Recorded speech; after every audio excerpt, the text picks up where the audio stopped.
Female college graduate becomes village chief for the first time. Orders everyone in the village to line up and clock in with fingerprints. Those whose fingerprints can't be scanned must sign with a handprint. Villagers are immediately upset, feeling like it's no different from signing away their lives. But things only get more outrageous. After the clock in, she makes everyone train under the scorching sun, forcing them to stand at attention in over 40-degree heat. What no one knows is that this arrogant village chief is actually a fraud. Just a few hours earlier, the real village chief was heading to the provincial capital to sign a contract. Meanwhile, the only female college graduate in the village was being chased by her father. She had actually graduated 3 years ago, but still lazed around all day, claiming to be a college student, and refusing to take any job that only paid $4,000 or $5,000 a month. Just as the two were about to start fighting, the village chief stepped in to calm them down. He casually encouraged her to contribute to the village, but the girl misunderstood, thinking he was hinting for her to take over. As soon as he left, she declared herself acting village chief, held a mobilization meeting, and demanded villagers clock in like city workers. She even made them wear suits and ties to work in the fields. The villagers didn't buy it at all. An uncle nearby even stepped up to talk some sense into her, but she slapped him without hesitation, and even called the real village chief on the spot. The village chief tried to encourage her vaguely, but before he could explain, she hung up the phone, not knowing this would lead to disaster. In the sweltering heat, villagers in full suits started collapsing. The village director was furious, telling her to stop messing around. If this continued,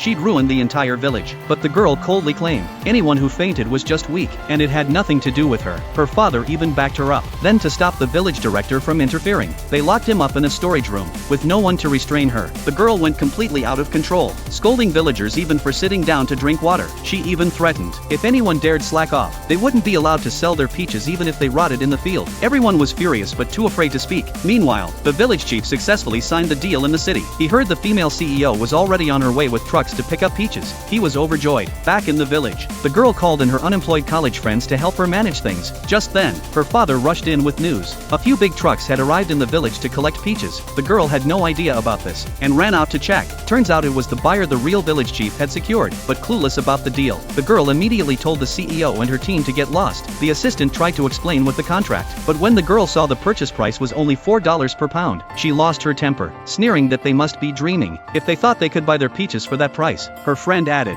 fruit cans in supermarkets go for $20 a pound, saying the buyers were heartless for offering for. The girl arrogantly said she wanted the price set at $16 a pound. The assistant couldn't help but scold her, saying they didn't understand costs. Peaches had to be transported to a factory, processed into canned goods, then shipped to stores. The company had huge expenses to cover. There was no way they could pay that much, but the girl refused to listen, insisting not a penny less. The female CEO finally asked who she was, saying the deal had been made with the real village chief, and it was unacceptable to break the agreement. In response, the girl slapped her, accusing them of trying to scam the village out of their peaches. She even ordered her father to tie the CEO and assistant to a donkey